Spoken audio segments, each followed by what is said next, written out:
take a look at this map of the 19th century British Empire. The red sections highlight a massive global footprint across oceans and continents. Holding this territory together was a massive undertaking. The bottom illustrations hint at the diverse populations living under the British Crown. But behind this global facade lay a specific vulnerability. The sole heir to this massive superpower was a fatherless baby girl living in a single, quiet room inside Kensington Palace. A sprawling, male-dominated world was dependent on the survival of one small child. That contrast created a vacuum, and opportunists immediately moved in to fill it. The threat came from her own household. Victoria's mother and royal advisor Sir John Conroy realized that if they could control the girl, they could eventually control the throne. They developed a methodology of psychological isolation designed to break her will. History remembers it as the Kensington system. The rules were strict. Victoria was never allowed to be alone. She could not speak with anyone unmonitored. She could not even walk down the stairs without someone holding her hand. Every hour of her day was scheduled to ensure she remained dependent on her captors. Yet, Victoria protected her own mind. She filled daily diaries with her private thoughts, taught herself multiple languages, and found her only unmonitored companionship in a small spaniel named Ash. Conroy's plan was simple. He expected that when Victoria became queen, she would be too terrified to rule on her own, forcing her to surrender her executive power to him. They miscalculated. The years of isolation did not make her weak. Instead, the pressure hardened her into a resilient young woman who was simply waiting for her moment to act. That moment arrived on a June morning in 1837. King William IV died, and the 18-year-old girl woke up as the Queen of England. Within hours, she met with her experienced male advisors.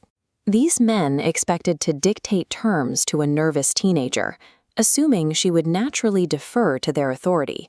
Victoria did not panic. She sat perfectly still and delivered 4 calm words that defined her new reign. "I will be good." She immediately dismantled the system that had held her. She abolished the Kensington rules, demanded her own private room, and ordered the entire royal court to relocate to Buckingham Palace. In a single day, she ended a decade of psychological control. She didn't use loud arguments. She used the authority of her position to make her independence an immovable fact. Victoria extended this independence to her personal life. Since she was the monarch, tradition dictated a unique requirement. She could not be courted. She had to be the one to propose marriage. She chose her cousin, Prince Albert. He was a quiet intellectual who shared her interests in art and science, providing her with a partner who supported her strength rather than trying to diminish it. Because of her position, her personal choices began to shape global culture. Her wedding in 1840 provides the most enduring example. Before Victoria, brides usually wore their best dress in whatever color they owned.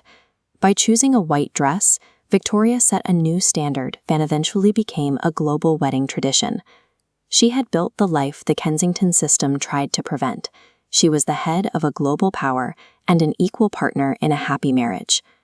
This stability was broken in 1861, when Prince Albert died at age 42. Victoria was devastated. The person who had been her primary support for 20 years was gone. Look at her expression in this portrait. For the rest of her life, she wore only black. She kept Albert's rooms exactly as he left them, and had his clothes laid out every morning, a ritual of grief that lasted for decades. Public concern grew as the widow of Windsor withdrew from sight. People feared the Queen had become so lost in her own sadness that she could no longer lead. Yet the world around her was changing rapidly. The British Empire was expanding and industrializing, and it still required a consistent figure at the top to maintain its stability. This was the final test of her resilience, learning how to govern a modernizing empire while carrying the weight of a permanent personal loss. Slowly, Victoria returned to her public duties. She relied on the same steady persistence she had used to survive her childhood, continuing her work day by day. By the time her reign ended, she had occupied the throne for 63 years. Because she remained the one constant figure through decades of industrial and social upheaval, this entire period took on her name, the Victorian Era. This antique telephone is a physical reminder of the technological leaps that happened under her watch. She saw the arrival of electricity, the telephone, and the railway, transitions that moved humanity into the modern age. She eventually became the Empress of India, and through the marriages of her children, a grandmother to royal houses across all of Europe, solidifying her influence across the continent.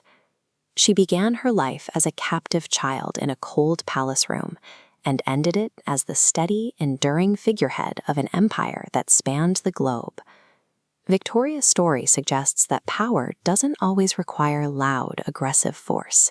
For her, it came from a quiet, steady persistence, the simple act of continuing through 63 years of change without letting her light go out.